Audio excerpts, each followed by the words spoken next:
Hello friends, welcome to H4 ഹെല്ല. അപ്പം ഞാൻ ഇന്ന് വന്നിരിക്കുന്ന ഒരു പുതിയ വീഡിയോ ആയിട്ടാണ്. ഇന്ന് തലയില്ലാത്ത ഇൻട്രോ ആണ് ഗൈസ്, കുഴപ്പമില്ല, കൈയുണ്ട്.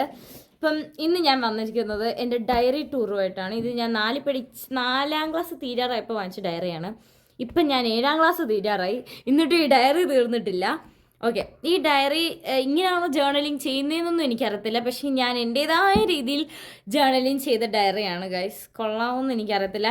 ഞാൻ ഇതിൽ നിന്ന് കുറച്ച് കാണിച്ചു തരാം. ഇതിൽ കുറേ ഉണ്ട്, പക്ഷേ എല്ലാം ഒന്നും കാണിച്ചു തരാനുള്ള സമയമില്ല, പിന്നെ എല്ലാം ഒന്നും കൊള്ളത്തുമില്ല. തുടക്കത്തിലൊക്കെ വെറുതെ ഓരോന്നൊക്കെ ചെയ്യുമായിരുന്നു. അപ്പോൾ ഇനി ഞാൻ ആക്ച്വലി എൻ്റെ ബുക്കിലെ പേപ്പേഴ്സ് കീറിയായിരുന്നു ചെയ്യുന്നത്.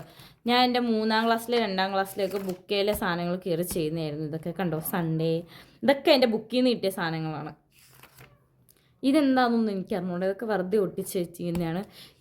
എനിക്കിതിപ്പോൾ കാണുമ്പോൾ ഒരു കൂട്ട് തോന്നും, പക്ഷെ അന്ന് ഇതൊന്നും ഉദ്ദേശിച്ചല്ല ഇതൊന്നും ചെയ്തത്. ഇത് പക്ഷേ എനിക്ക് ഭയങ്കര ഇഷ്ടമുള്ളതാണ്. ഇതെന്താണെന്നറിയില്ല, ഇത് ഭയങ്കര സിമ്പിളാണ്, അതുകൊണ്ടായിരിക്കും എനിക്ക് ഇഷ്ടപ്പെട്ടത്. കൊള്ളാം. ഇതിൻ്റെ അകത്ത് ഈ പൂച്ചയെ കണ്ടോ? ഈ പൂച്ച ആക്ച്വലി പണ്ട് എനിക്ക് ഭയങ്കര ഇഷ്ടമുള്ളൊരു കാർട്ടൂൺ ഉണ്ടായിരുന്നു, സ്റ്റുവർട്ട് ലിറ്റിൽ. അതിൻ്റെ അകത്തെ പൂച്ചയുടെ കൂട്ടുണ്ട്. സ്നോബെൽ ആയിരുന്നെന്ന് തോന്നുന്നു, അതിൻ്റെ പേര് മറന്നു. ഇതെന്താ, ഇതും വെറുതെ ഓരോന്നൊക്കെ, പ്രത്യേകിച്ചൊന്നുമില്ല.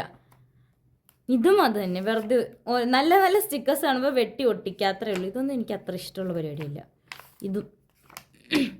ഇത് കുഴപ്പമില്ല, എനിക്ക് ഇഷ്ടമുള്ളതാണ്. നല്ല എന്തൊക്കെയോ ഉള്ള കൂട്ട് തോന്നാറുണ്ട്. ഇതിലൊക്കെ കണ്ടോ ഇങ്ങനെ മെയ്യ് അങ്ങനെയൊക്കെ. ഇത് പിന്നെ മൂഡ് ട്രാക്കർ. ചില സമയത്ത് പ്രോപ്പറായിട്ട് ഫോളോ ചെയ്യും, ചില മാസങ്ങളിൽ മറന്നുപോകും. ഇപ്പം അങ്ങനെ ചെയ്യാറില്ല. പണ്ട് പക്ഷേ ഞാൻ നന്നായിട്ട് ചെയ്യുമായിരുന്നു. എല്ലാ ദിവസവും രാത്രി മൂഡ് ട്രാക്ക് ചെയ്ത് വെക്കുമായിരുന്നു. ഇപ്പം അതൊന്നുമില്ല. ഇതുണ്ടോ, ഇത് വെറുതെ ഓരോന്ന് കോട്ട് ചെയ്ത് വെച്ചതാണ്. ഇത് പ്രത്യേകിച്ചൊന്നുമില്ല, ഇതും പ്രത്യേകിച്ചൊന്നുമില്ല. ഇതൊക്കെ വെറുതെ എഴുതിയേക്കുന്നതാണ്. സ്റ്റഡി പ്ലാൻ എന്നൊക്കെ, സ്റ്റഡി ചെയ്യാറില്ല. ഞാൻ വെറുതെ പ്ലാൻ ഉണ്ടാക്കി വെച്ചേക്കാണ്. ഇതെൻ്റെ വീട്ടിലെ 15 പേരുടെയും ബർത്ത്ഡേ ആണ് എന്ന് തോന്നുന്നു. അല്ല, അയ്യോ, ഇത് ബർത്ത്ഡേ അല്ല guys, things to remember birthday അല്ല. ഇത് പിന്നെ എൻ്റെ 5ാം ക്ലാസ് പഠിച്ചപ്പോൾ എങ്ങാണ്ട് ഞാൻ എഴുതിയ സാധനമാണ്. ഇത് 5ലെത്തെ എൻ്റെ ഹാൻഡ് റൈറ്റിംഗ് ആണ്. ഇപ്പം ഞാൻ എൻ്റെ ഹാൻഡ് റൈറ്റിംഗ് ഒക്കെ മാറ്റി.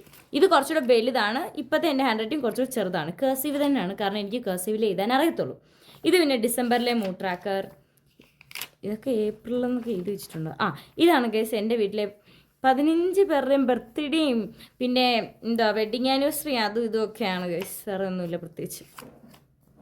ഇത് റൂട്ടീൻ ഞാൻ ഫോളോ ചെയ്യുന്നൊരു വ്യക്തിയല്ല, വെറുതെ. ഇതെനിക്ക് പണ്ട് ഇഷ്ടമുള്ളൊരു പടമായിരുന്നു. ഞാൻ എവിടെ കണ്ടാലും വരച്ച് വയ്ക്കുമായിരുന്നു. ഇത് മാത്രമേ എനിക്ക് വരയ്ക്കാൻ അറിയത്തുള്ളായിരുന്നു. അതുകൊണ്ട് ഇത് എവിടെ കണ്ടാലും ഞാൻ വരച്ച് വയ്ക്കുമായിരുന്നു. ഇതും പ്രത്യേകിച്ചൊന്നുമില്ല, ഇതും വെറുതെ എടുത്തേക്കുന്നൊരു സാധനമാണ്. ഇതും അത് തന്നെ, ഇതിലും പ്രത്യേകിച്ചൊന്നുമില്ല. അയ്യോ, ഇതൊന്നുമേ ഇല്ല, ഇതൊന്നും കാണിക്കാൻ പറ്റൂല, ഒരു മിനിറ്റ്. ഇതും പ്രത്യേകിച്ചൊന്നുമില്ല. അങ്ങനെ ഞാൻ വെറുതെ എനിക്ക് കൈ കിട്ടുന്ന സ്റ്റിക്കേഴ്സ് വെച്ചിട്ട് ഒട്ടിക്കുന്നതാണ്. ഇത് ഞാൻ അന്ന് ഗാന്ധിജിയെ കിട്ടിയപ്പോൾ മലയാളത്തിൻ്റെ ബുക്കിൻ്റെ അകത്തുനിന്ന് ഓരോന്നൊക്കെ വെട്ടിയിട്ടിട്ട് ഒട്ടിച്ച് വെച്ചേക്കുന്നതാണ്. പ്രത്യേകിച്ച് വേറെ ഒന്നുമില്ല. ടെക്സ്റ്റ് ബുക്കിൽ നിന്ന് ഇങ്ങനെ ഒട്ടിക്കുക. ഇതും ടു ഡു ലിസ്റ്റാണ് ഗസ്, പ്രത്യേകിച്ചൊന്നുമില്ല. ഇതൊന്നും ചെയ്യാറൊന്നുമില്ലായിരുന്നു, വെറുതെ എഴുതി വെച്ചേക്കുന്നതാണ്. പിന്നെ ഇത് ജേർണൽ ടൈം എന്നൊക്കെ പറഞ്ഞാൽ വേറൊരെണ്ണം. ഇത് നല്ല രസമുള്ള ഒരെണ്ണമാണ് ഗസ്. സോളാർ സിസ്റ്റം, ഇത് ഗിൽറ്റർ പെന്നും കൊണ്ട് എഴുതിയേക്കുന്നതാണ്. നല്ല രസമുള്ളൊരു സാധനമാണ്. പിന്നെ അത് കഴിഞ്ഞ് ഇതൊന്നും പ്രത്യേകിച്ചൊന്നുമില്ല. ഇതെന്താ, ന്യൂ ഇയർ വെൽക്കം 2022 കഴിഞ്ഞിട്ടുള്ള സാധനമാണ്. This is the new year.